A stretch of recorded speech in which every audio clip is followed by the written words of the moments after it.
यमाचे स्पष्टीकरण. यमदूतांनी अजामिळाला सोडून दिले आणि ते यमाकडे निघून गेले.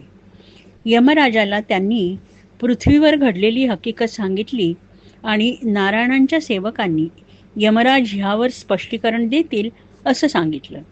तेव्हा आता तुम्हीच आम्हाला या घटनेचं स्पष्टीकरण द्या, असं यमदूत म्हणू लागले.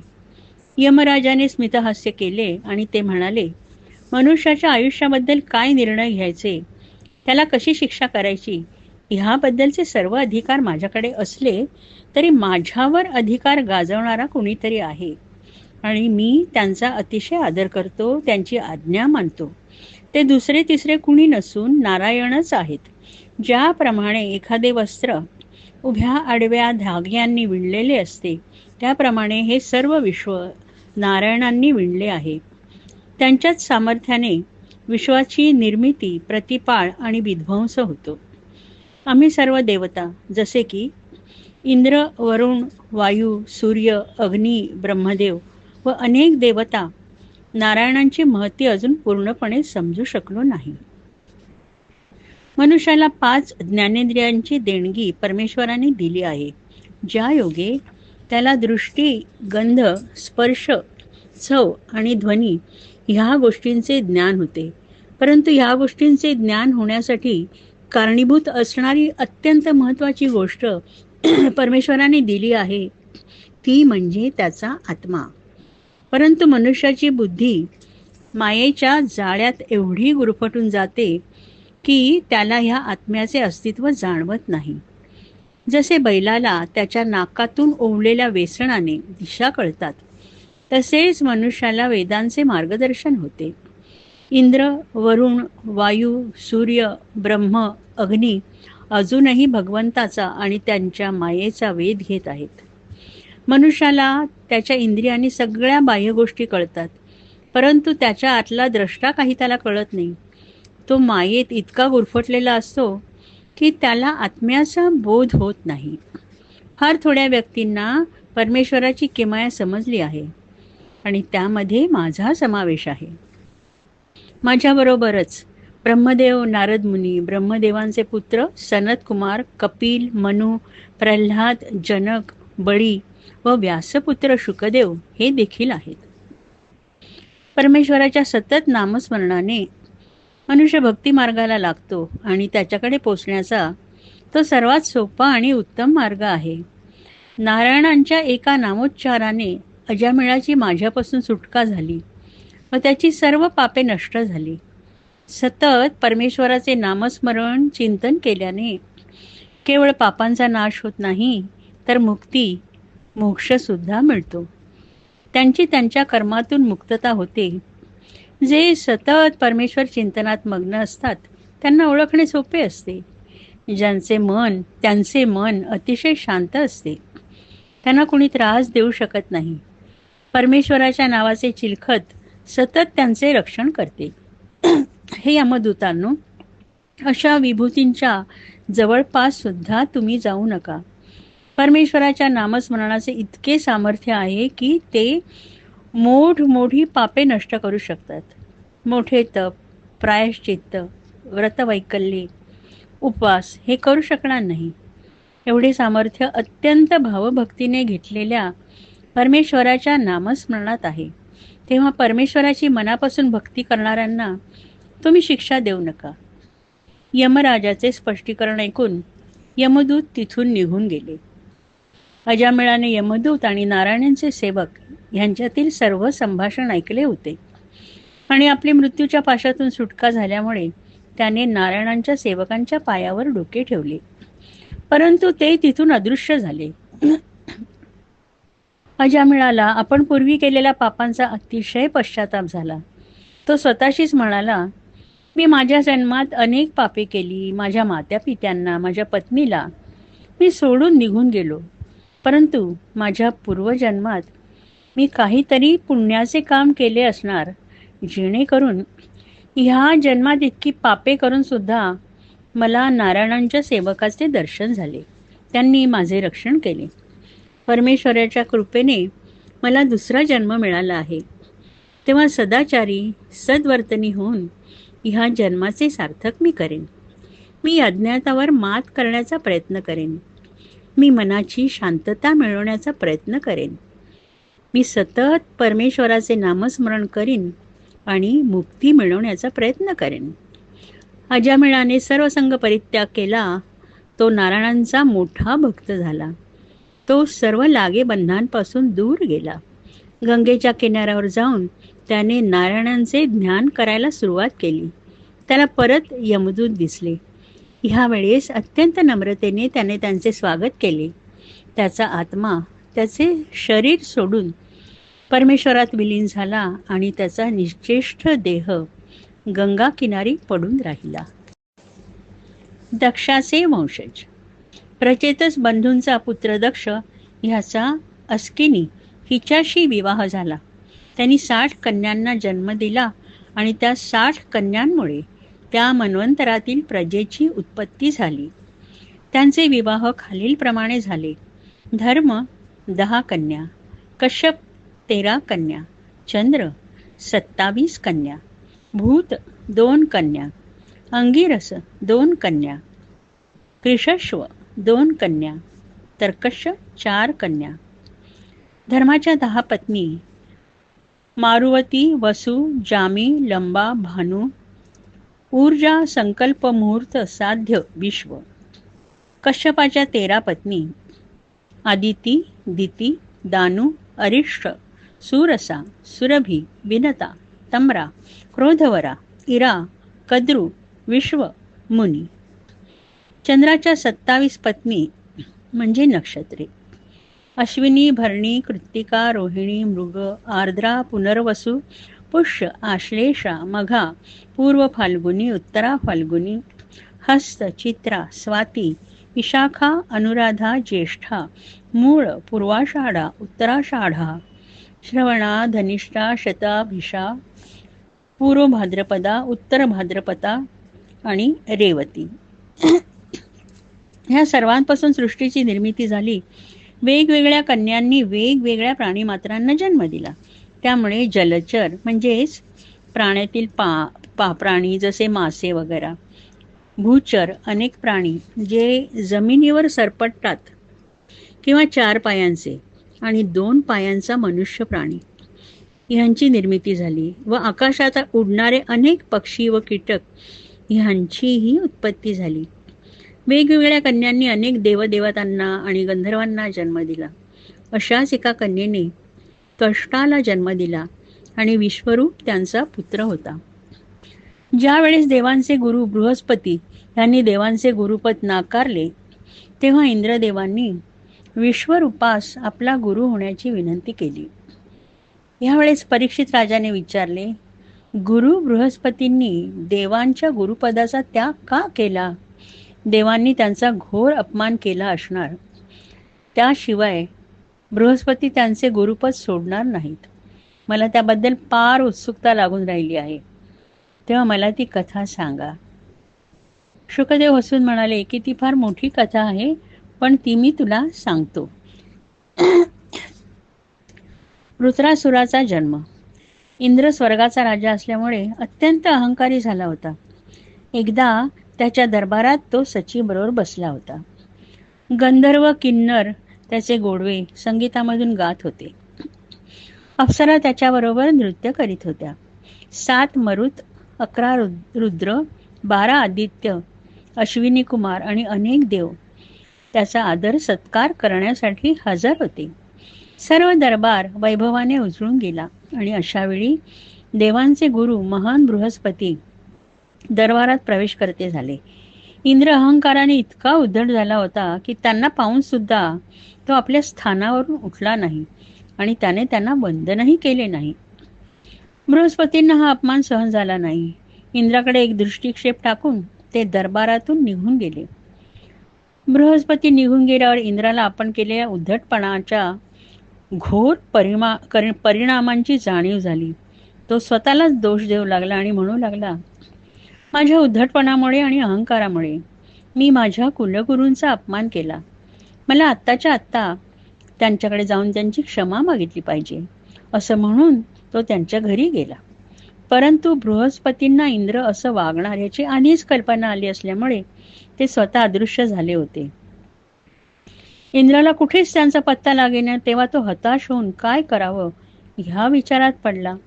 इंद्राचे गुरु त्याला सोडून गेले आणि इंद्र कुलगुरूंशिवाय हताश झाला आहे ही बातमी वाऱ्यासारखी सर्व ठिकाणी पसरली. ह्या संधीचा फायदा घेऊन असुर गुरु शुक्राचार्य ह्यांनी असुरांच्या मदतीने इंद्र आणि देवांबरोबर युद्ध केले. ह्या युद्धामध्ये देवांचा दारुण पराभव झाला. सर्व देव एकत्र आले आणि ब्रह्मदेवांकडे सल्ला मागण्यासाठी गेले. ब्रह्मदेवांना त्यांची दया आली. ते इंद्राला म्हणाले, हे इंद्रा, तुझ्या अहंकारामुळे तू बृहस्पतींसारख्या महान कुलगुरूंचा अपमान केलास. तुझे अत्यंत दुर्भाग्य म्हणून ही गोष्ट घडली. मी आता तुला एक सल्ला देतो. तू त्वष्टाचा पुत्र विश्वरूप याच्याकडे जा आणि त्याला देवांचा कुलगुरू होण्याची विनंती कर. तो अतिशय महान आहे आणि देवांचा गुरु होण्यास योग्य आहे. फक्त एकच लक्षात ठेवा, तो असुर असल्यामुळे त्याला असुरांबद्दल सहानुभूती वाटेल, त्याच्याकडे दुर्लक्ष करा आणि त्याला तुमचा गुरु होण्याची विनंती करा. तो तुम्हाला नक्कीच मदत करेल. ब्रह्मदेवांनी सांगितल्याप्रमाणे सर्व देव विश्वरूपाकडे गेले आणि त्याच्या पायावर डोकं ठेवून त्याला देवांचे कुलगुरू होण्याची विनंती केली. विश्वरूप इंद्रापेक्षा वयाने लहान होते, परंतु तरी सुद्धा इंद्राने गुरु म्हणून त्यांना साष्टांग नमस्कार केला आणि त्यांच्या कृपेने असुरांवर विजय मिळवण्याचा वर मागितला. विश्वरूपाने स्मितहास्य केले आणि ते म्हणाले, खरं म्हणजे गुरु झाल्याने ऋषींचे ब्रह्मतेज कमी होते. त्याप्रमाणे माझेही होईल. त्यामुळे मी धर्मसंकटात पडलो आहे, कारण तुम्ही अडचणीत आहात आणि माझी मदत मागत आहात. तेव्हा तुम्हाला नाही म्हणणे हे अधर्माचे कृत्य होईल. तेव्हा मी तुमचे गुरुपद स्वीकारित आहे. अशा प्रकारे विश्वरूप देवांचे गुरु झाले. ते अनेक विद्यांमध्ये निष्णात असल्यामुळे त्यांनी देवांना त्यामध्ये पारंगत केले आणि त्यांना योग्य मार्गावर येण्यास मदत केली. विश्वरूपाची सर्वात मोठी देणगी म्हणजे त्यांनी इंद्राला नारायण कवच नावाचे चिलखत दिले. त्यांनी इंद्राला ओम नमो नारायणाय हा अत्यंत पवित्र मंत्र दिला आणि हा मंत्र सर्व ज्ञानेंद्रिये व कर्मेंद्रियांवर लक्ष केंद्रित करून नारायणांचे चिंतन करीत अखंडपणे म्हणायला सांगितलं. त्यामुळे सर्व दुष्टांपासून इंद्राला संरक्षण मिळाले. हे कवच धारण केल्यामुळे इंद्राला असुरांविरुद्धच्या युद्धात विजय मिळाला. एकदा विश्वरूपांच्या पौरोहित्याखाली एक यज्ञ करण्यात आला आणि त्या यज्ञातील हविस प्रथम इंद्राला आणि नंतर सर्व देवांना मिळायला हवा होता. परंतु विश्वरूप असुर असल्यामुळे त्यांचा असुरांकडे कल जास्त होता. तेव्हा त्यांनी युक्तीने तो हविस इंद्राला देण्याच्या आधी असुरांना दिला. ही गोष्ट इंद्राच्या लक्षात आली. त्याला अत्यंत क्रोध आला व ब्रह्मदेवांनी अशा गोष्टींकडे थोडे दुर्लक्ष करण्यास सांगितलेला सल्ला तो विसरून गेला. त्याने आपली तलवार उपसली आणि विश्वरूपांचा वध केला. विश्वरूपांना 3 मस्तके होती. सोमपितम नावाच्या मस्तकाने ते सोमरस पित असत. ते मस्तक प्रथम कापले. ते शरीरापासून वेगळे झाल्यावर कपिंजल नावाचा पक्षी तयार झाला. दुसरे मस्तक सुरा पीत असल्यामुळे त्याचे नाव सूरपीतम होते आणि ते शरीरापासून वेगळे झाल्यावर त्याच्यापासून कालविंग नावाचा पक्षी तयार झाला. आणि शेवटचे मस्तक आनंदम असे होते, ज्याच्यामुळे ते अन्न ग्रहण करीत असत. ते मस्तक शरीरापासून वेगळे झाल्यावर त्याच्यापासून तितिरी नावाचा पक्षी तयार झाला. विश्वरूपांचा वध केल्यामुळे इंद्राच्या माथी ब्रह्महत्येचे पातक लागले. 1 वर्ष ह्या पापाने त्याला ग्रस्त केले आणि त्यानंतर त्याने ते पातक पृथ्वी, वृक्ष, जल व स्त्रिया ह्यामध्ये वाटून टाकले आणि त्या बदल्यात त्यांना वर दिले. त्यामुळे ब्रह्महत्येचा परिणाम कमी झाला. इंद्राने आपल्या पुत्राचा वध केला हे समजल्यावर त्वष्ट अतिशय क्रोधित झाले. त्यांनी एक मोठा होम केला आणि असे आवाहन केले, हे इंद्रशत्रू, तू या होमातून प्रकट हो. आणि लवकरात लवकर तुझ्या शत्रूला ठार मार. तो यज्ञ संपल्यावर त्यातून एक प्रचंड भयानक व्यक्तीचे अवतरण झाले. तो प्रचंड मोठ्या काळ्या ढगांच्या समूहाप्रमाणे दिसत होता. त्याचे केस व डोळे तापलेल्या तांब्याप्रमाणे लाल होते. ते मध्यानीच्या सूर्याप्रमाणे तप्त होते. त्याच्या हातात एक मोठा त्रिशूळ होता.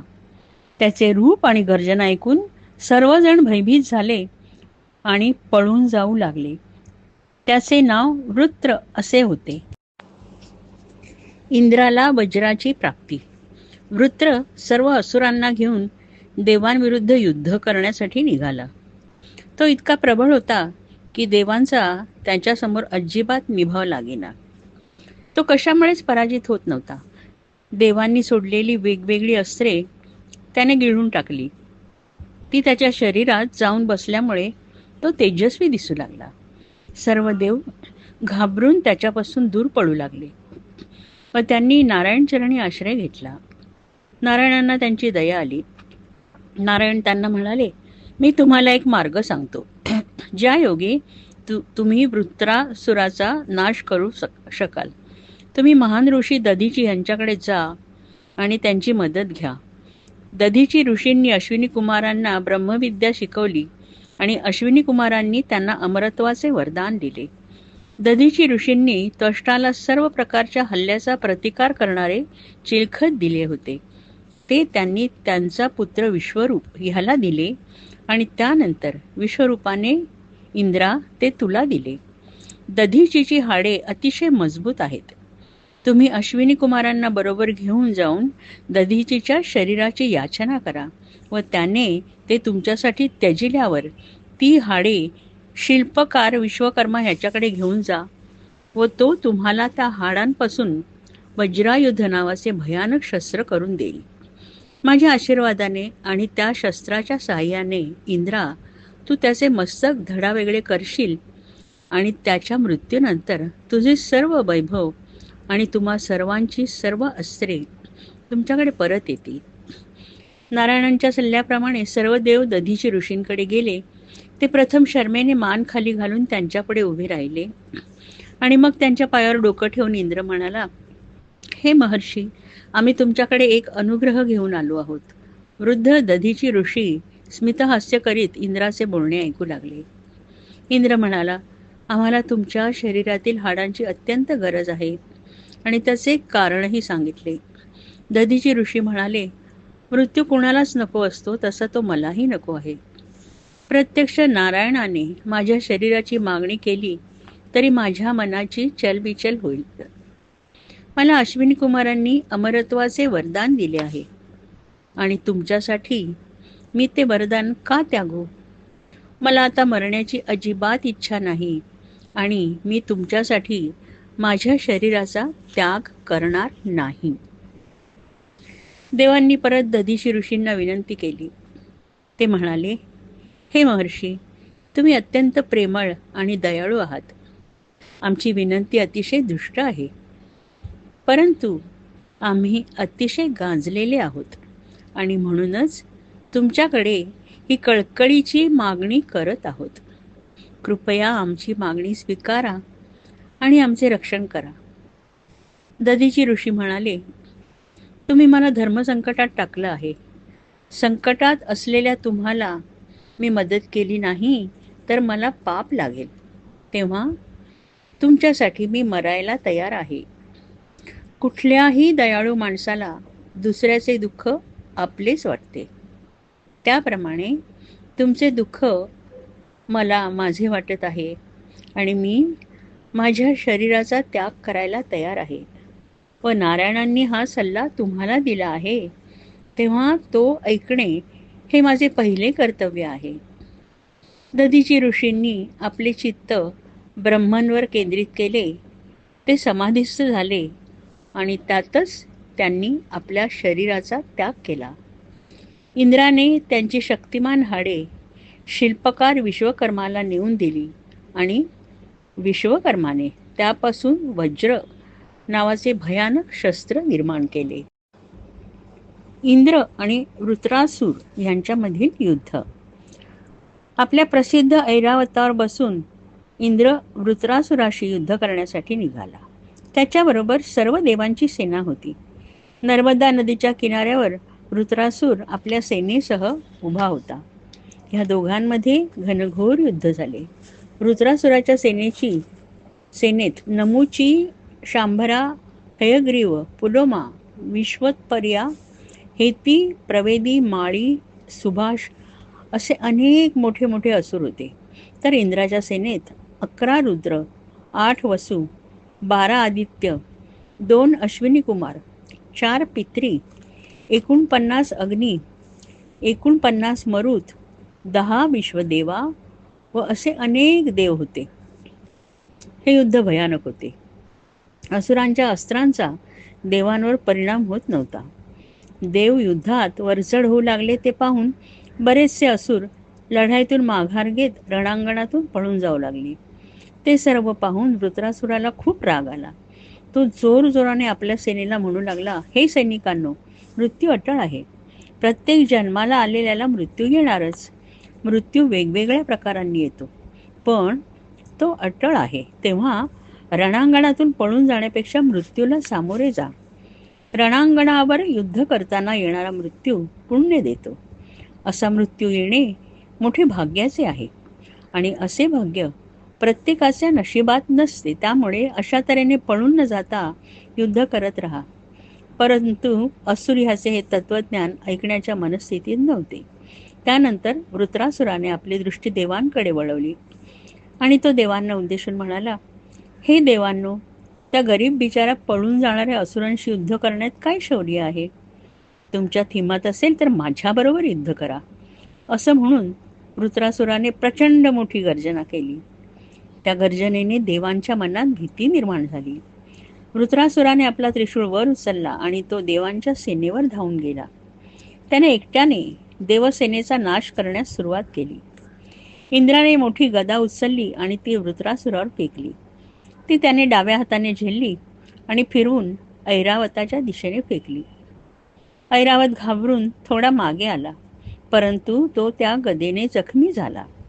इंद्र परत त्याच्यावर हल्ला करण्यासाठी तयार होत होता. तेवढ्यात वृत्रासूर हसून त्याला म्हणाला, हे इंद्रा, मी तुझ्यासारख्या पाप्याशी युद्ध करत आहे. तू माझ्या भावाला म्हणजेच विश्वरूप याला क्रूरपणे मारलेस. त्याने तुला उत्तम शिकवण दिली. त्याचा वध करून तू ब्रह्महत्या केली आहेस. माझा हा त्रिशूळ तुझ्या छातीवर मारून माझ्या मृत भावाच्या मृत्यूऋणातून मला मुक्त व्हायचे आहे. तू तुझे वज्र माझ्यावर का चालवत नाहीस? ते माझ्यामुळे पराजित होईल अशी तुला भीती वाटते का? हे वज्र नारायणांच्या सांगण्यावरून दधीची ऋषींच्या अस्थीपासून बनवलेले आहे. त्यामुळे त्यामध्ये दधीची ऋषींची शक्ती आणि नारायणांची पवित्रता आलेली आहे. ज्याच्या बाजूने परमेश्वर असतो त्याचाच नेहमी विजय होतो. ज्याप्रमाणे तुझ्या गतेचा माझ्यावर परिणाम झाला नाही, त्याचप्रमाणे तुझ्या वज्राचाही माझ्यावर परिणाम होणार नाही अशी तुला भीती वाटते का? परंतु परमेश्वराचा वर असलेले हे वज्र नक्कीच माझा वध करेल आणि मी मारला गेलो तर मी फक्त या पापी शरीराचा त्याग करीन. माझे सर्व विचार फक्त नारायणांच्या चरणी असतील. वृत्रासुराचे हे बोल ऐकून इंद्र आश्चर्यचकित होऊन बघू लागला. त्याची सर्व सेनाच वृत्रासुराचे बोलणे ऐकून चकित झाली. वृत्र पुढे म्हणाला, माझे सर्व लक्ष मी नारायणांच्या चरणांपाशी केंद्रित केले आहे. माझ्या मृत्यूनंतर मला या शरीरापासून मुक्ती मिळेल. नारायणांचे आपल्या भक्तांवर अत्यंतिक प्रेम असते. ते त्याला ऐश्वर्य देत नाहीत, कारण तेच सर्व दुःखांचे मूळ असते. तेव्हा परमेश्वर आपल्या भक्तांना या सर्वांपासून मुक्ती देतो आणि ही परमेश्वराकडून मिळालेली फार मोठी भेटवस्तू आहे. या भेटवस्तूचे वर्णन करता येणार नाही, ते अनुभवता येते. अचानक वृत्रासुरांच्या मनातून युद्धाचे सर्व विचार नाहीसे झाले. त्याचे लक्ष फक्त नारायणांवर केंद्रित झाले. तो म्हणू लागला, हे नारायणा, तुम्ही मला तुमच्या सेवकांचा सेवक बनवा. माझ्या मनात फक्त तुमचाच विचार असू दे. माझ्या मुखातून फक्त तुमच्या महतीची गाणी गायली जाऊ देत. जे तुम्हाला प्रिय आहे तेच फक्त माझ्या हातून घडू दे. मला ब्रह्मदेवांचे राज्य नको किंवा ध्रुवाचे अढळ स्थान नको. मला पृथ्वीचा सम्राट होण्याची इच्छा नाही किंवा पाताळ लोकाचे राज्यसुद्धा नको. मला योगशास्त्रात नैपुण्य नको किंवा मोक्षही नको. जसे एखादे लहान पक्षाचे पिल्लू आपल्या आईसाठी तळमळते किंवा एखादे वासरू गायीसाठी कासावीत होते किंवा दूरदेशी प्रवासाला गेलेल्या पतीची पत्नी जशी त्याच्या भेटीसाठी आतुर होते, तसा मी तुमच्यासाठी तळमळत आहे. मला तुमच्या भक्तांबद्दल प्रेम वाटू दे. त्यामुळे तुम्ही नक्कीच माझ्यावर प्रेम कराल. तुम्ही पसरलेल्या मायाजाळामुळे मी माझ्या शरीरात पत्नी, मुले, घर अशा या अनेक वस्तूंमध्ये अडकलो आहे. ते मायाजाळ दूर करा आणि सर्व जोड संबंध तोडून तुमच्याकडे येण्यास मला मदत करा. वृत्रासुराचा वध. वृत्रासूर युद्धासाठी सज्ज झाला. आपला त्रिशूळ त्याने हवेत उंचावला आणि तो रागारागाने इंद्राच्या अंगावर धावून गेला. त्याने त्याचा त्रिशूळ हवेत जोर जोरात फिरवला आणि इंद्राच्या दिशेने सर्व शक्तीनिशी फेकला. इंद्राने वज्राने त्याचा त्रिशूळ फेकणारा हात तोडून टाकला आणि त्या हाताचे लहान लहान तुकडे केले. वृत्रासूर रागाने आणि वेदनेने वेडापिसा झाला. त्याच्या दुसऱ्या हातातला लोखंडाचा दांडुका घेऊन तो इंद्राच्या अंगावर पुन्हा धावून गेला. त्याने अतिशय जोराने तो दंडुका इंद्राच्या आणि त्याच्या ऐरावताच्या तोंडावर मारला की इंद्राच्या हातातील वज्र निसटून जमिनीवर पडले. परंतु शत्रू समोर असताना वज्र उचलण्यासाठी खाली वाकण्याचे धैर्य काही इंद्राला झाले नाही. तेव्हा वृत्रासूर म्हणाला, हे इंद्रा, तू कशासाठी कचरत आहेस? ही वेळ विचार करण्याची नाही किंवा झालेल्या गोष्टीबद्दल दुःख करण्याची सुद्धा नाही. तुझे वज्र उचल आणि तुझ्या ह्या शत्रूला मृत्यूदंड दे. जय आणि पराजय मनुष्याच्या आयुष्यात रोजच घडत असतात. प्रत्येक वेळी मनुष्याचा विजय होईल असं नाही. हे सर्व परमेश्वराच्या हातात असते आणि तो सर्व विश्वाचा कर्ता आणि करविता आहे. परंतु मनुष्याला ह्या सत्याचे आकलन होत नाही. ज्याप्रमाणे कठपुतळ्या त्याच्या मालकाच्या हातातील दोऱ्यांवर नाचत असतात, त्याप्रमाणे आपण सर्व त्याच्या हातातील दोऱ्यांवर नाचत असतो. तोच वाचवतो आणि तोच नाश करतो. साधुसंत म्हणतात, मनुष्याने परस्पर विरोधी गोष्टीचा समानतेने स्वीकार केला पाहिजे. जसं की जय पराजय, प्रसिद्धी अप्रसिद्धी, जीवन मृत्यू, सुख दुःख. जेव्हा मनुष्य ह्या गोष्टींचा समानतेने स्वीकार करतो, तेव्हा तो कधीही जास्त आनंदीही होत नाही आणि जास्त निराशही होत नाही. आत्म्याचा ह्या कशाशीच संबंध नसतो. ज्याला आत्म्याचे सत्य समजले आहे, तो ब्रह्मी स्थितीला पोचलेला आहे. त्याच्यावर ह्या परस्पर विरोधी गोष्टींचा परिणाम होत नाही. माझ्याकडेच बघ ना, तू माझा हात कापला आहेस आणि माझे शस्त्रही मोडले आहेस. आपल्या दोघांमधील हे युद्ध म्हणजे एक प्रकारचा खेळ आहे आणि त्याचा परिणाम म्हणजे एकाचा मृत्यू होणार आहे. पण तो कुणाचा होणार आहे हे आपल्या दोघांनाही माहीत नाही. हा एक प्रकारचा जुगार आहे. तेव्हा त्याचा निकाल परमेश्वराच्या हातात सोपूया आणि प्रत्येकजण आपापल्या परीने उत्तम कामगिरी बजावूया. तेव्हा आपण युद्धास परत सुरुवात करूया. इंद्राला आपल्या या अतिशय चतुर, उमद्या आणि तत्वज्ञानी शत्रूचे कौतुक वाटले. तो वृत्राला म्हणाला, तुझ्या महतीपुढे मी अतिशय चकित झालो आहे. तू एक सिद्ध पुरुष आहेस. ज्या मायेत सर्व मनुष्यगण गुंतून जातात, तू तिच्या पलीकडे गेला आहेस. तुझ्या मनोवृत्तीत कुठलेही असुरी अवगुण नाहीत. तुझ्यात फक्त सात्विक गुण आहेत. तुझे मन परमेश्वरात मग्न आहे. मी तुझ्या महतीला वंदन करतो. असं म्हणून परत दोघेजण धर्मयुद्ध म्हणजेच धर्माच्या नियमानुसार होणारे युद्ध करू लागले. वृत्राने एक भयानक मुसळ इंद्राच्या दिशेने फेकले. इंद्राने वज्राने त्याचा दुसरा हात पण कापून टाकला. त्यानंतर वृत्राने आपला जबडा उघडला. तो इतका प्रचंड मोठा होता की जणू आकाश आणि पृथ्वीला व्यापणारी ती एक गुहाच होती. वृत्राने आपल्या जबड्यात ऐरावतसह इंद्राला गिळून टाकले. हे सर्व पाहून देवसेना अतिशय घाबरून गेली. इंद्राला नारायणांचे कवच असल्यामुळे तो मेला नाही. उलट आपल्या वज्राने त्याने वृत्राला आतून कापून काढले आणि स्वतःला काहीही इजा न होता तो बाहेर आला आणि त्याने वृत्राचे शिर धडावेगळे केले. हे सर्व बघत असताना वृत्राच्या शरीरातून प्रकाशाचा झोत बाहेर पडला आणि तो नारायणांच्या चरणी कमलचरणी विलीन झाला. ब्रह्महत्येचे पातक. वृत्रासुराचा मृत्यू झाल्यावर सर्व विश्व भयमुक्त झाले. स्वर्गातही सर्वजण भयमुक्त आणि आनंदी झाले. परंतु इंद्राची भीती गेली नव्हती. सर्व देव वृत्रासुराचा वध करण्यासाठी त्याला प्रवृत्त करत होते तेव्हा तो तयार नव्हता, कारण तो ब्रह्महत्या पातकाला घाबरत होता. ज्या वेळेस त्यांनी विश्वरूपाला मारले होते तेव्हा 1 वर्ष त्याला ब्रह्महत्येचे पातक लागले होते. ते फार कमी काळ होते, कारण त्याचे पातक दयाळू पृथ्वी आणि तिच्यावरील वृक्ष इत्यादींनी विभागून घेतले होते. वृत्र तर पवित्र यज्ञातून निर्माण झाला होता, तेव्हा त्याला मारल्याने लागणारे ब्रह्महत्येचे पातक कोण विभागून घेईल असा प्रश्न इंद्राने ऋषीगणांना विचारला. तेव्हा ऋषीगण म्हणाले, तू घाबरू नकोस, आपण अश्वमेध यज्ञ करू आणि तो तुझ्या हस्ते करू, ज्यामुळे तुझे ब्रह्महत्येचे पातक नष्ट होईल आणि हे पातक तू सर्वांच्या हितासाठी करत आहेस तेव्हा तुला पाप लागणार नाही.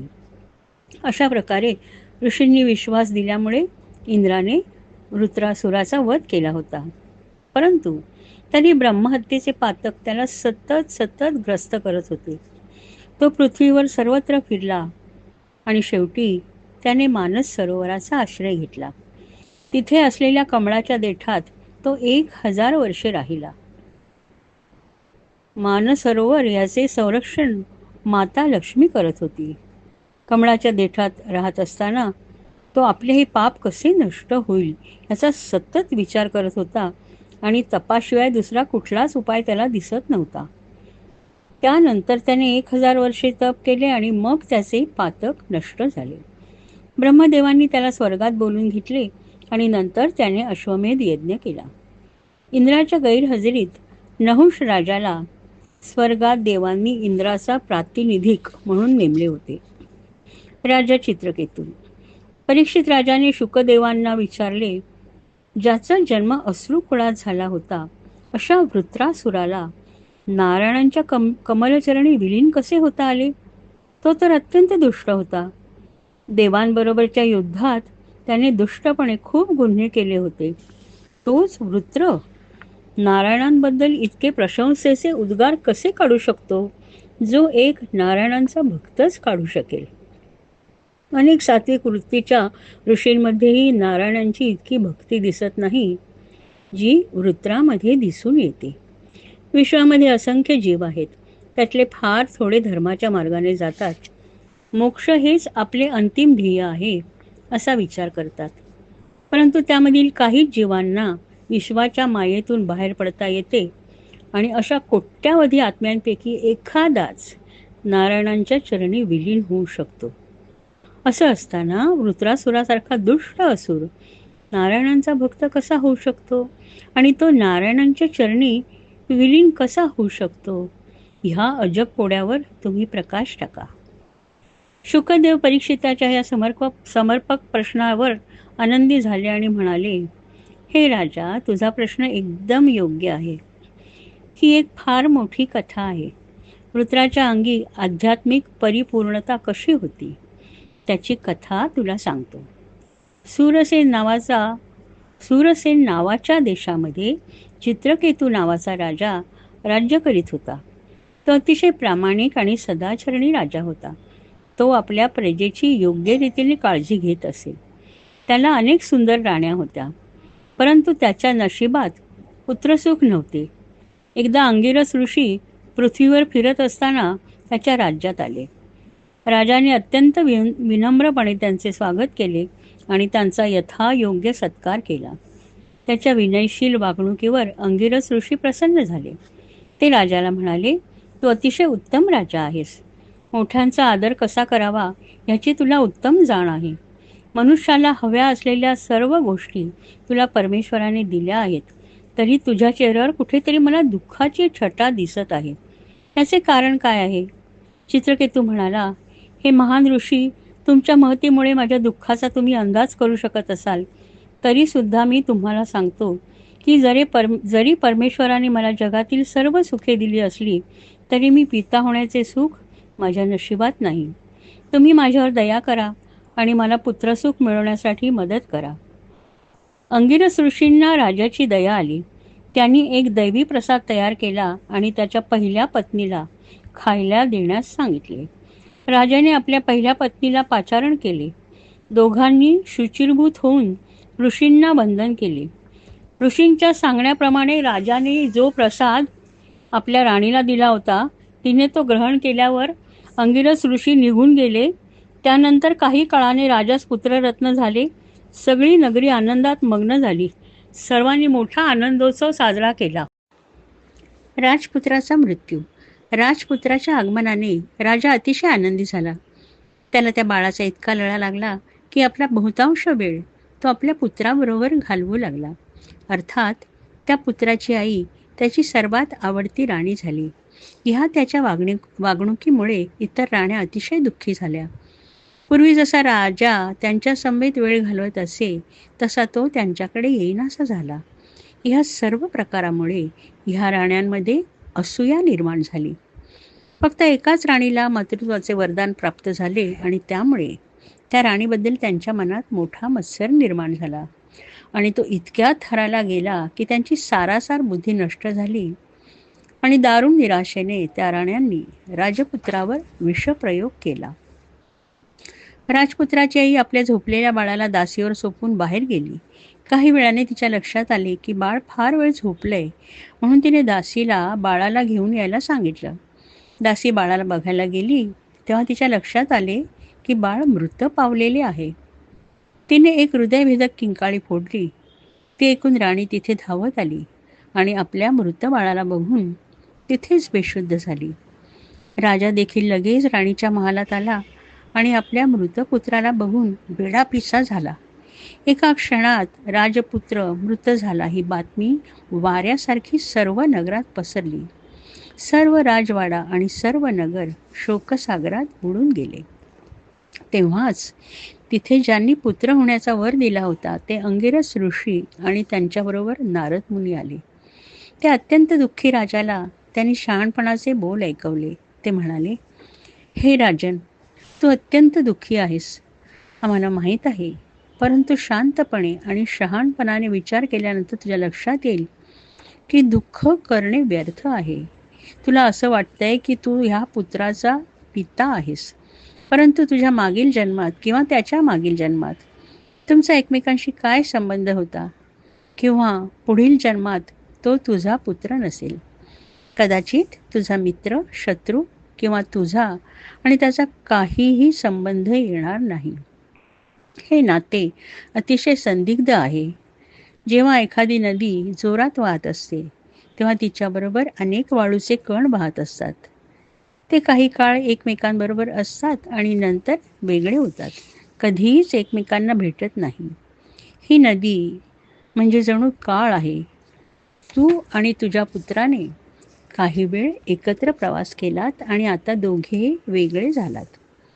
ज्याप्रमाणे निसर्गात एका झाडापासून त्याच्या बीजांमुळे अनेक झाडे तयार होतात, त्याप्रमाणेच ह्या जगात मुले जन्माला येतात. कोणालाही आपल्या मुलावर हक्क सांगता येत नाही. ही सर्व माया आहे. ह्या मायेत गुरफटल्यामुळे तुला असं वाटतंय की तू त्या बाळाचा पिता आहेस, परंतु ह्या मायेतून तू बाहेर ये आणि आपले दुःख विसरण्याचा प्रयत्न कर. तू आणि आम्ही आणि अनेक सजीव निर्जीव ह्या पृथ्वीवर आहेत. ह्या जन्मामध्ये ते सर्व एकत्र आहेत, परंतु हे सगळं तात्पुरतं आहे. तेव्हा दुःख करू नकोस. परमेश्वर निर्मिती करतो, त्याचे पालन करतो आणि मग तोच नष्ट करतो, हा निसर्गाचा नियम आहे. ज्याप्रमाणे वृक्षांच्या बीजापासून दुसरे वृक्ष तयार होतात, त्याचप्रमाणे पुरुषाच्या व स्त्रीच्या देहापासून पुत्र किंवा कन्या जन्म घेते. निसर्ग नियमानुसार कालांतराने शरीराचा नाश होतो, पण आत्मा कधीच नष्ट होत नाही, तो अमर असतो. शरीर हेच आत्मा आहे, ह्या अज्ञानामुळे मनुष्य दुःखी होतो. एकदा काही अज्ञान दूर झाले, सत्याची जाणीव झाली की तुझे दुःख दूर होईल. तेव्हा या असत्यातून बाहेर पड, म्हणजे तुला दुःख वेदना होणार नाहीत.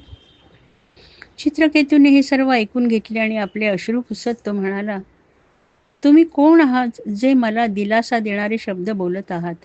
मला माहीत आहे, तुमच्यासारखे बंधमुक्त आत्मे आमच्यासारख्या मरणाधीन लोकांना उपदेश करत असतात. असाच उपदेश मला करा आणि दुःखाने वेड्यापिशा झालेल्या माझ्या मनाला शहाणपणाचा उपदेश करा आणि शहाणपणाचा मार्ग दाखवा. अंगिरस ऋषी म्हणाले, हे राजन, मी अंगिरस ऋषी आहे आणि माझ्याबरोबर हे ब्रह्मदेव पुत्र माझे बंधू नारद मुनी आहेत. तू तुझ्या पुत्राच्या मृत्यूने दुःख सागरात बुडाला आहेस, तेव्हा तुला त्यातून बाहेर काढण्यासाठी आम्ही आलो आहोत. तुलाच मी पुत्रप्राप्ती करून दिली होती, पण तू पुत्र शोकात इतका बुडाला होतास की तू मला ओळखलं नाहीस. तू परमेश्वराचा इतका मोठा भक्त आहेस, तेव्हा तुझे दुःख दूर करणे हे माझे कर्तव्य आहे. मी जेव्हा आलो होतो तेव्हाच मला तुला ब्रह्मविद्या शिकवायची होती, पण तेव्हा तू विश्वाच्या मायाजालात गुरफटलेला होतास. तुला पुत्रप्राप्तीची आसक्ती होती आणि मी तुला पुत्र दिला आणि आता तू हे पुत्रवियोगाचे दुःख भोगत आहेस.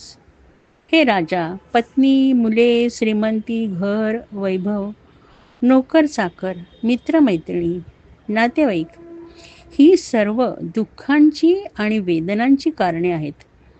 तू कधी तुझ्या राजवाड्याच्या गच्चीत उभे राहून नभांकडे पाहिले आहेस का? आकाशात अनेक ढग असतात आणि ते वेगवेगळे आकार घेत असतात. कधी कधी ते ढग मोठ्या नगरीचा आकार घेतात. त्यामध्ये तुम्हाला निरनिराळ्या गोष्टी दिसतात. परंतु हे नगर म्हणजे आपल्या कल्पनाशक्तीने उभारलेले असते. परंतु वारा आला की आपण कल्पनेने उभी केलेली ही गंधर्व नगरी विरून जाते आणि लक्षात येतं की हे सर्व असत्य होते. इथे कुठलीच नगरी नव्हती, किंवा तू कित्येक वेळा झोपल्यावर स्वप्न पाहत असशील आणि स्वप्न पाहत असताना तुला वाटत राहतं की तू ह्या स्वप्नांचा एक भाग आहेस. परंतु जाग आल्यानंतर ते स्वप्न भंगते आणि लक्षात येतं की हे सर्व असत्य आहे.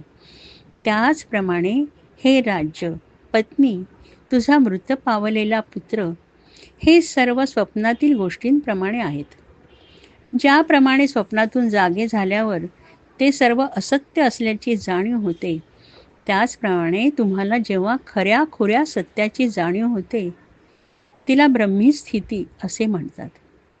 त्या स्थितीला पोचल्यावर असं लक्षात येतं की फक्त ब्रह्मन हे एकच सत्य आहे. हे जग मिथ्या आहे, हे एक मोठे स्वप्न आहे. तेव्हा हे राजा, या स्वप्नातून तू जागा हो. या जगात काहीच खरे आणि शाश्वत नाही, ह्याची जाणीव करून घे, म्हणजे तुझे सर्व दुःख नाहीसे होईल. त्यानंतर नारद मुनी राजा चित्रकेतूला म्हणाले, मी तुला उपनिषदातील मंत्र सांगतो, त्याचा सतत 1 आठवडाभर जप कर.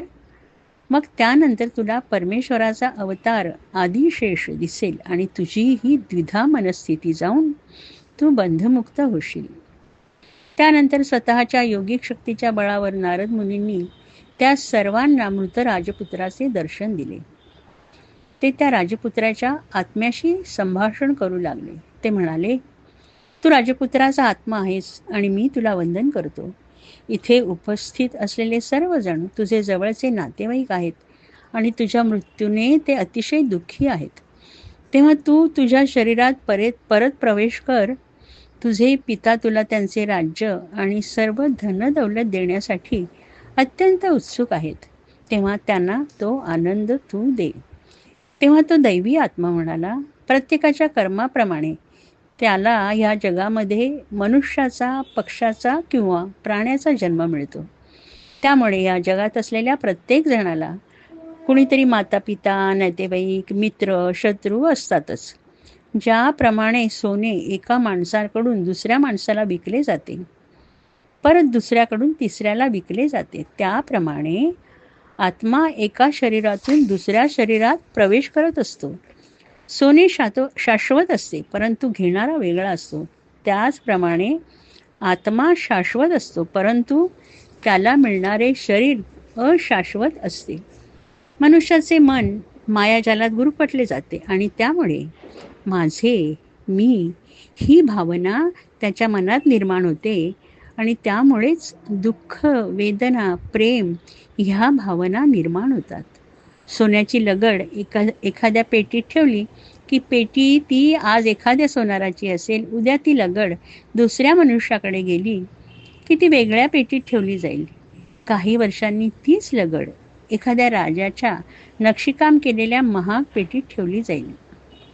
प्रत्येक जण म्हणेल, सोन्याची लगड माझ्या पेटीत आहे. खरं म्हणजे सोन्याची लगड त्या पेटीच्या मालकीची नसते किंवा पेटीच्या मालकाचीही नसते.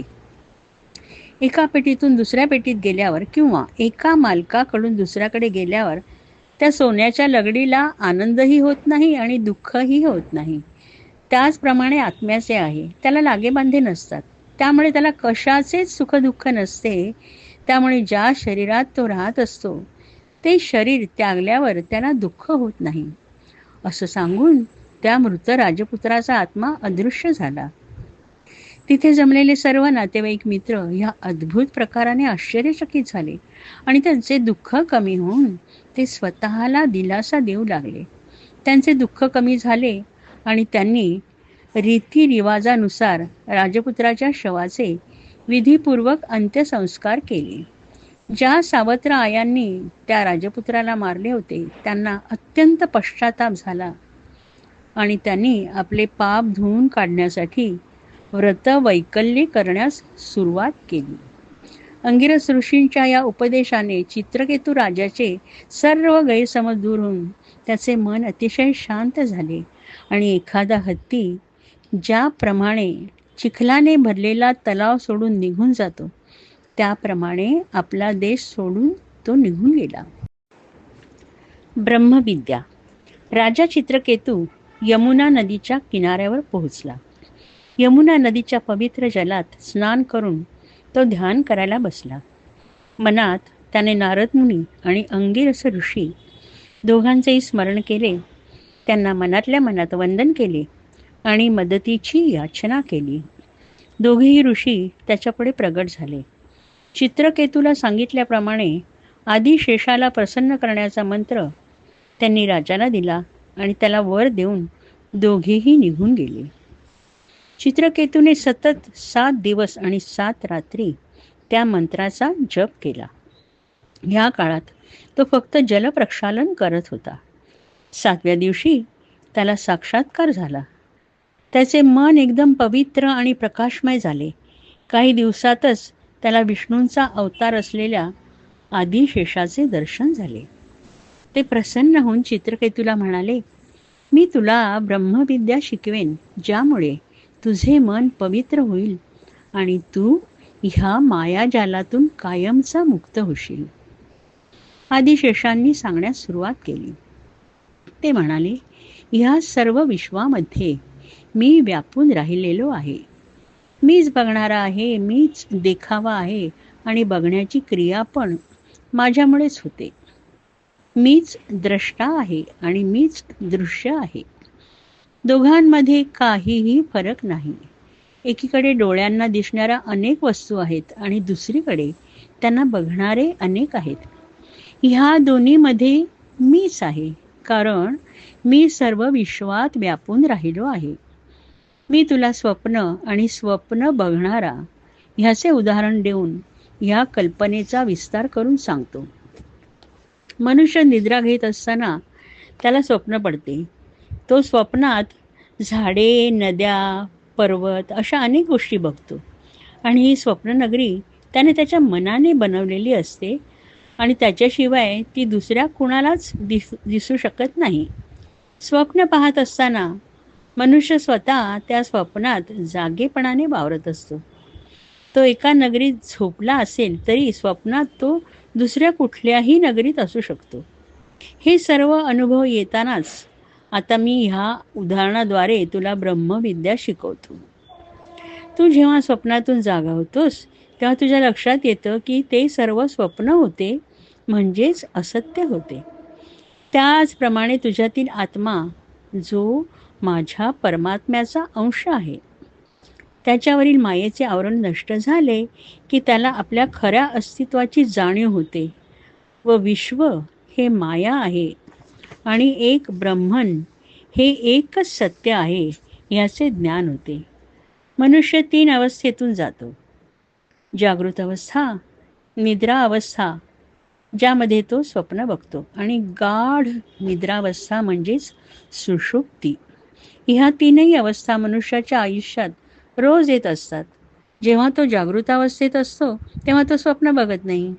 जेव्हा तो निद्रावस्थेत असतो तेव्हा तो जागृत नसतो, परंतु स्वप्ने बघू शकतो. जेव्हा तो गाढ निद्रेत असतो तेव्हा वरील दोन्ही अवस्था अस्तित्वातच नसतात. परंतु ह्या 3ही अवस्थांमध्ये कुणीतरी म्हणत असतं की मी जागा आहे, मी झोपेमध्ये स्वप्न पाहिले, मला गाढ झोप लागली. जो मी आहे तोच तू, म्हणजे तुझा आत्मा. तुझ्या आत्म्यात मी अर्थात परमेश्वर व्यापलेला आहे. तू आणि मी एकच आहोत. त्यांना निराळं समजू नकोस. अहम ब्रह्मास्मी हे सत्य जेव्हा तुला उमगेल तेव्हा जगातील विरोधाभासी भावनांच्या पलीकडे जाशील. ह्या विश्वातील सर्व निरनिराळ्या गोष्टी, झाडे, गवताचे पाते, पर्वत, वाळूचे कण, ह्या सर्वांमध्ये तुझ्यासारखाच आत्मा आहे, जो मी आहे हे तुझ्या लक्षात येईल. त्यामुळे या गोष्टींमध्ये तुला फरक जाणवणार नाही, कारण प्रत्येकात मी व्यापलेला आहे याची जाणीव, ह्याचे ज्ञान जेव्हा तुला होईल तिलाच ब्रह्मी अवस्था असं म्हणतात. जेव्हा अज्ञानामुळे सत्य समजत नाही, जेव्हा जीवात्मा विश्वाच्या मायाजालात गुरफटतो आणि स्वतःचे खरे स्वरूप विसरून जातो, तो सुख दुःख, गरीब श्रीमंती अशा विरोधाभासी भावनांमध्ये अडकून पडतो. जो ह्या परस्पर विरोधी गोष्टींकडे समान नजरेने बघू शकतो तोच ब्रह्मविद्येमध्ये निष्णात होतो. सुज्ञ शहाण्या मनुष्याने प्रथम लागे बांधे तोडण्याची कला आत्मसात केली पाहिजे. ती मोक्ष मिळवण्याची पहिली पायरी आहे आणि ह्या अवस्थेला ब्रह्मी अवस्था असं म्हणतात. ह्या जगात प्रत्येक मनुष्य सुखाच्या मागे धावत असतो आणि दुःख टाळण्याचा प्रयत्न करत असतो. त्याच्या सर्व कृती सुख मिळवण्यासाठी आणि दुःखापासून दूर जाण्यासाठी असतात. पण त्याच्या अपेक्षेप्रमाणे त्याला नेहमीच सुख मिळत नाही आणि दुःखापासूनही सुटका होत नाही. मनुष्य जर सुखासाठी झगडत असेल तर त्याने त्याच्यामध्ये व्यापलेल्या माझा अनुभव घ्यावा आणि माझे ध्यान करावे. तरच तो परस्पर विरोधी गोष्टींना एकाच नजरेने बघू शकेल आणि त्याला खराखुरा आनंद मिळेल. असं बोलून आदिशेष म्हणाले, माझ्या या उपदेशाचा तू सखोल विचार कर आणि त्यानंतर तू माझ्यात विलीन होशील. असं म्हणून आदिशेष अदृश्य झाले. राजाच्या मनाला कोणालाही समजणार नाही अशी शांती मिळाली. त्याला परमानंद झाला आणि कुठल्याही कारणाने आपण आता दुःखी होणार नाही ह्याची त्याला खात्री पटली. चित्रकेतू राजा नारायणांनी दिलेल्या हवेतून उडणाऱ्या रथामध्ये बसला आणि हजारो वर्षे परमेश्वराचे गुणगान करीत तो प्रवास करत राहिला. त्याला कुठलेही लागे बांधे नसल्यामुळे कुठलेही दुःख झाले नाही. तो परमेश्वराच्या स्तुतिसुमनांमध्ये अतिशय आनंदी होता. पार्वतीचा शाप. एकदा चित्रकेतू नारायणाने दिलेल्या रथातून आकाशात प्रवास करत असताना त्याला कैलास पर्वत दिसला. कैलास पर्वतावर श्री शंकर त्यांच्या प्रमथ गणांबरोबर बसले होते. त्यांच्याबरोबर अनेक महान ऋषी बसले होते. महादेवांच्या मांडीवर त्यांची पत्नी पार्वती बसली होती. हे दृश्य बघून चित्रकेतूला अत्यंत आश्चर्य वाटले आणि महादेवांसारखा महान देव असा कसा वागू शकतो म्हणून त्याने त्यांची कठोर शब्दात निर्भत्सना केली. महादेवांनी त्याचे शब्द ऐकले आणि त्यांनी काहीही न बोलता स्मितहास्य केले. तिथे बसलेल्या सर्वांनी त्यांचेच अनुकरण केले. परंतु पार्वतीला अतिशय क्रोध आला. त्याचा उद्धटपणा ती सहन करू शकली नाही. त्याच्या उद्धटपणाला, अहंकाराला धडा शिकवलाच पाहिजे असा तिने मनाशी निश्चय केला. त्याला शिक्षा दिलीच पाहिजे असं तिने ठरवलं. नारायणांचा भक्त होण्यास हा सर्वथा नालायक आहे असे तिला वाटले आणि तिने त्याला शाप दिला. चित्रकेतू, मी तुला असा शाप देते, तुझ्या या उद्धटपणामुळे तू अत्यंत क्रूर अशा असुर योनीत जन्म घेशील. चित्रकेतू रथातून खाली उतरला आणि त्याने अत्यंत विनयाने देवी पार्वतीला साष्टांग नमस्कार केला आणि म्हणाला, हे जगन्माते, मी तुझा शाप हात जोडून विनम्रपणे स्वीकारतो. प्रत्येक मनुष्य आपल्या कर्माची फळे भोगत असतो. तो मायाजालात इतका गुरफटून जातो की त्यातून बाहेर येण्याचा मार्ग त्याला दिसत नाही. तो सुखाने आनंदी आणि दुःखाने दुःखी होत राहतो. परंतु आत्म्यावर ह्या सुखदुःखांचा परिणाम होत नाही. मी पण आता या विरोधाभासाच्या पलीकडे गेलो आहे. त्यामुळे शाप किंवा वरदानाचे मला सुखदुःख नाही. त्यामुळे मला शाप दिल्याबद्दल तुझ्यावर रागवलं नाही किंवा शाप मागे घेण्यास किंवा उशाप देण्यासही मी तुला सांगणार नाही. माझ्या शब्दांनी तुझा अपमान झाला असेल तर क्षमा कर.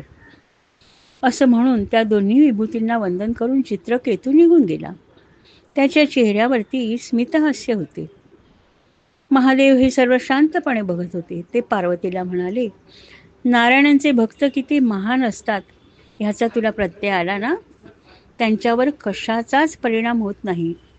तू दिलेला शाप त्याने आनंदाने स्वीकारला. त्याचा स्वभाव अत्यंत शांत झाला आहे. तो कुठेही असला तरी त्याची मनाची शांती अबाधित आहे. तो सर्व विरोधाभासांकडे समान दृष्टीने बघतो. त्याला ब्रह्मविद्या उत्तम समजली आहे. त्याच्या चेहऱ्यावरची शांतता बघ. तुला शाप देण्याची शक्ती त्याच्यात असून सुद्धा त्याने तिचा उपयोग केला नाही. तुझा शाप आनंदाने स्वीकारला. ह्या महादेवांच्या बोलांनी पार्वतीचा क्रोध निवळला. हाच चित्रकेतू पार्वतीच्या शापामुळे वृत्र म्हणून असुर योनी जन्माला आला. मरुदगणांचा जन्म. महाराणांच्या मदतीने इंद्राने अनेक असुरांचा वध केला. वराह अवतारात नारायणांनी जेव्हा हिरण्याक्षाचा वध केला तेव्हा इंद्राने त्यांना मदत केली होती. दितीला इंद्राचा खूप राग आला होता. तिच्या मते इंद्र स्वतः पापी अधर्मी असून त्याने आपल्या मावस भावाचा म्हणजे हिरण्याक्षकाचा वध करण्यात नारायणांना मदत केली होती. तेव्हा त्याला मृत्यूदंड देणे आवश्यक होते. हा विचार मनामध्ये पक्का झाल्यावर तिने एक क्लुप्ती लढवली. तिने बराच वेळ आपल्या यजमानांची, कश्यप ऋषींची अतिशय गोड बोलून सेवा केली. तिच्या सेवेने प्रसन्न होऊन एक दिवस कश्यप ऋषी तिला म्हणाले, मी तुझ्या सेवेने अतिशय प्रसन्न झालो आहे. तुला जो वर मागायचा असेल तर तू माग. तिने कश्यप ऋषींना सांगितले की तिला असा दिव्यपुत्र हवा आहे की जो इंद्राचा वध करेल. तिचे हे बोल ऐकून कश्यप ऋषी कष्टी झाले. आपल्या उतावळेपणाचा त्यांना पश्चाताप झाला. परंतु त्यांनी दिलेले वचन त्यांना पाळावेच लागणार होते.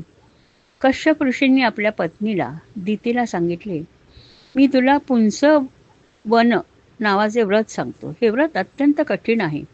परंतु मी सांगितलेल्या नियमानुसार तू 1 वर्षभर त्याचे न चुकता पालन केलेस तर वर्ष अखेर तुला हवा तसा पुत्र प्राप्त होईल. परंतु हे व्रत जर तुझ्या हातून मोडले गेले तर तुला होणारा पुत्र देवांचा मित्र होईल. असं म्हणून कश्यप ऋषींनी दितीला पुंसवन व्रताचे धार्मिक संस्कार शिकवले. कालांतराने दिती आपल्या उदरात कश्यप ऋषींचा गर्भ वाढू लागली आणि अत्यंत काटेकोरपणाने पुंसवन व्रताचे पालन करू लागली. इंद्राला आपली मावशी दिती हिची सर्व हकीकत समजली आणि तिच्या उदरात त्याला मारणारा गर्भ वाढत आहे हे समजले. तो अतिशय घाबरला आणि दितीचे व्रत कसं मोडायचं याचा विचार करू लागला. त्याने कपटाने एका सेवकाचे रूप धारण केले आणि दितीला तिच्या व्रतामध्ये मदत करू लागला. तिला रोज लागणारी फुले, फळे, समिधा, कुशगवत तिच्यासाठी आणू लागला. तिला लागणारे पवित्र जल स्वतः घेऊन येत असे.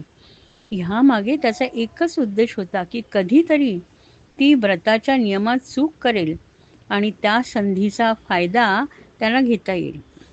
परंतु ती अत्यंत काटेकोरपणे व्रताच्या सर्व नियमांचे पालन करत होती. परंतु एक दिवस इंद्राला त्याच्या सोशिकपणाचे फळ मिळाले.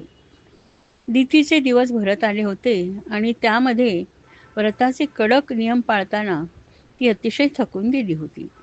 त्यामुळे एक दिवस सायंकाळी स्नान व अर्चना न करता तिला झोप लागली. ह्या सुवर्णसंधीचा फायदा घेऊन इंद्राने योग साधनेने तिच्या गर्भाशयात प्रवेश केला. गर्भाशयात त्याने दिव्य असे अर्भक पाहिले आणि आपल्या वज्राच्या साह्याने त्याचे 7 तुकडे केले. परंतु त्याच्यावर काहीच परिणाम झाला नाही, कारण तिच्या गर्भाला कश्यप ऋषींनी अमरत्वाचा वर दिला होता. इंद्राने त्या 7 तुकड्याचे प्रत्येकी 7 तुकडे केले. तेव्हा ते एकूण 50 लहान गर्भ इंद्राला नमस्कार करून म्हणाले, हे इंद्रा, आम्ही तुझे बंधू आहोत, तू आम्हाला मारू नकोस. तेव्हा इंद्र म्हणाला, तुम्ही घाबरू नका, मी तुम्हाला माझ्याबरोबर देवलोकात घेऊन जाईन. तुम्ही देवांचे मित्र व्हाल आणि तुम्हाला मरुद्गण असं म्हटलं जाईल. दिती आपल्या झोपेतून जागी झाले. तिने इंद्र व एकूण 50 पुत्र पाहिले. तिने इंद्राला ह्याबद्दल विचारणा केली. तेव्हा इंद्राने तिला सर्व हकीकत सांगितली आणि तिच्याकडे क्षमेची याचना केली. ती थोडा वेळ शांत राहिली आणि म्हणाली, माझ्या व्रतात चूक झाली ही नारायणांची किमया होती. मी परमेश्वर इच्छेच्या बाहेर जाऊ शकत नाही. माझे सर्व पुत्र जीवित आहेत ह्याचा मला अतिशय आनंद झाला आहे. ते जरी माझ्या पोटी जन्मले असतील तरी ते देवलोकात तुझ्याबरोबर देव म्हणून राहतील. स्कंध 7. युधिष्ठिराचा संभ्रम. द्वापार युगात पांडवांचा राजा युधिष्ठिर ह्याने राजसूय यज्ञ केला. ह्या यज्ञाच्या पूर्तीनंतर पांडवांनी मुख्य अतिथी म्हणून श्रीकृष्णाची यथासांग पूजा केली. ह्या गोष्टीचा चेडी राजा शिशुपाल ह्यास अतिशय राग आला आणि त्याने सर्व सभेमध्ये श्रीकृष्णाची निर्भत्सना करण्यास सुरुवात केली. ही निंदा इतकी पराकोटीला पोचली की शेवटी श्रीकृष्णाला त्याचा वध करावा लागला. शिशुपालाचा वध झाल्यावर त्याच्या शरीरातील आत्मा श्रीकृष्णाच्या चरणाशी विलीन झाला. तिथे हजर असलेल्या थोड्याच लोकांना हे दृश्य दिसले. ह्यापैकी युधिष्ठिर एक होता. त्याने नारद मुनींना प्रश्न विचारला, हे मुनिवर, नारायणांचे महान भक्त ज्यांच्या मनात नारायणाशिवाय कसलाच विचार आला नाही, अशा भक्तांना सुद्धा सहजासहजी मृत्यूनंतर नारायणांच्या चरणाशी मुक्ती मिळत नाही. आणि शिशुपाल ज्याने आयुष्यभर श्रीकृष्णाचा फक्त द्वेष केला, निर्भत्सना केली, त्याला खरं म्हणजे नरकात जागा हवी होती. परंतु तसं न होता त्याला नारायणांच्या कमलचरणाशी मुक्ती मिळाली. ह्या विचाराने वावटळीत सापडलेल्या ज्योतीसारखी माझ्या मनाची स्थिती झाली आहे. तेव्हा ह्या माझ्या संभ्रमित मनस्थितीला तुम्हीच शांत करा. नारद मुनी युधिष्ठिराला म्हणाले, तुझा प्रश्न समर्पक आहे. अपमान, स्तुती, आदर, अनादर हे सर्व शरीराशी निगडीत आहे. मी, माझे ह्या भावनांमुळे मनुष्याचा अहंकार चांगल्या गोष्टींनी दुखवला जातो आणि ह्या अहंकारामुळेच दुसऱ्या माणसाला बक्षीस द्यायचे की शिक्षा द्यायची हा विचार मनुष्य करतो. परंतु परमेश्वर ह्या सर्वांच्या पलीकडे आहे. त्याच्यावर कोणी स्तुतिसुमनांचा वर्षाव केला तरी त्याला तो स्वर्ग मिळवून देत नाही. किंवा कोणी त्याचा अपमान केला तर त्याला शिक्षाही देत नाही. भक्तीचे नियम अतिशय विलक्षण परंतु तितकेच आकर्षक आहेत. त्याचं स्पष्टीकरण मी तुला देतो. असं सांगून नारदनी म्हणाले, सतत द्वेष, सतत भक्ती, सतत परमेश्वराबद्दल प्रेम आणि आसक्ती ह्या सर्व भावना नारायणांना सारख्याच वाटतात. परमेश्वरापर्यंत पोचण्याचे अनेक मार्ग आहेत. त्यातील काही वरील सांगितलेले मार्ग आहेत. अंतिम ध्येय म्हणजे परमेश्वराची सतत आठवण काढणे. कुठल्या का कारणाने असू दे, हे सर्व मार्ग परमेश्वराच्या चरणी पोचतात.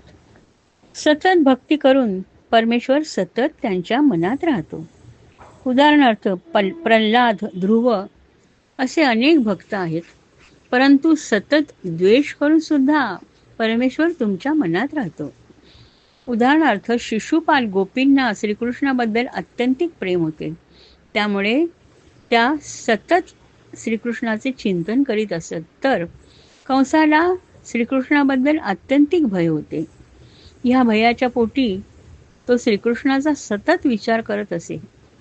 कुठल्याही भावनेने ज्याच्या मनात सतत परमेश्वराचा विचार असतो त्याला त्याच्या चरणी मुक्ती मिळते. मार्ग कुठलाही असला तरी शेवट महत्त्वाचा असतो. फार पूर्वी ब्रह्मदेवाचे पुत्र सनक, सनतकुमार, सनतन ह्या ऋषींनी नारायणांचे द्वारपाल जय आणि विजय यांना पृथ्वीवर 3 जन्म घेण्याचा शाप दिला होता. परंतु नारायणांनी त्यांना त्यांच्या प्रत्येक जन्मातून स्वतः मुक्ती देण्याचे वचन दिले होते. त्याप्रमाणे कृतयुगात हिरण्याक्ष आणि हिरण्यकश्यपू, त्रेतायुगात रावण आणि कुंभकर्ण आणि द्वापार युगात शिशुपाल आणि त्याचा भाऊ दंतवक्र. ज्याप्रमाणे शिशुपालाला मुक्ती मिळाली आहे तशीच काही काळात दंतवक्राला पण मुक्ती मिळेल. युधिष्ठिराने नारदांना हिरण्याक्ष आणि हिरण्यकश्यपू यांची कथा सांगण्याची विनंती केली. नारद म्हणाले, हे दोघेही दितीचे पुत्र होते. त्यापैकी हिरण्याक्षाचा नारायणाने वराह अवतारात वध केला